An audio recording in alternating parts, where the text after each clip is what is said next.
Bonjour, salam alaikum, je suis Nidal Gessoum, je suis un scientifique musulman.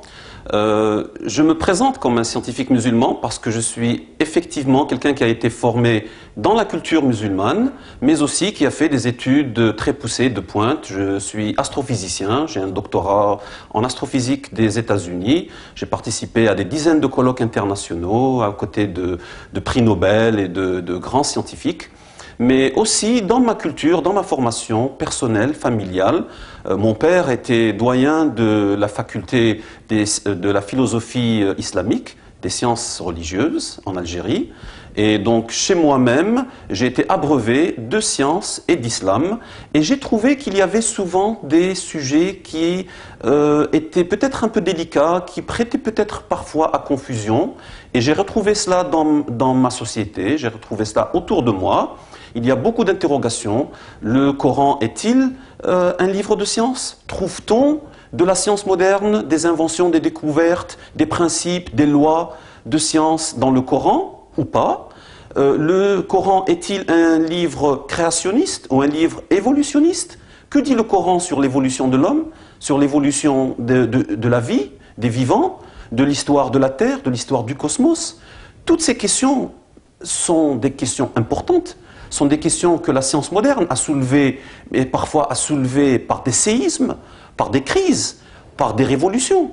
Et les musulmans se sont trouvés interpellés comment concilier ce que la science moderne disait et ce que leur foi disait, ce que leurs livres sacrés disaient.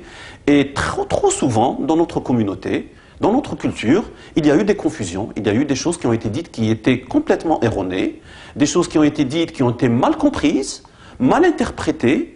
Et j'ai senti qu'il y avait un devoir de la part de personnes comme moi, qui avaient cette double formation scientifique, religieuse ou islamique, culturelle, d'apporter quelques éclairages. Donc, le livre que je vous propose, qui est la somme de travaux, de réflexion depuis, je dirais, au moins 15-20 années, de rencontres avec des étudiants, avec des professeurs, avec des prix Nobel, avec des théologiens, avec des cheikhs, des ulama, avec mon père lui-même, avec mes enfants.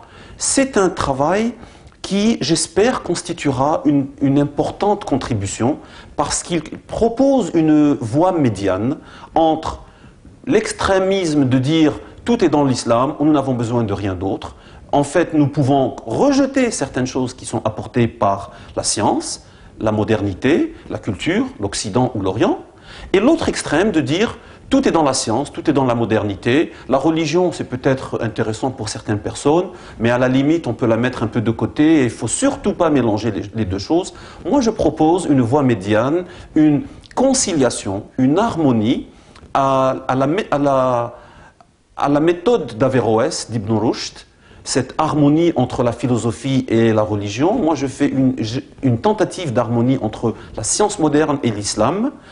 Toutes ces questions de cosmologie, d'astronomie, de biologie, d'ijaz, ilmi, etc., je les traite dans le livre et je vais les reprendre dans les vidéos qui vont venir.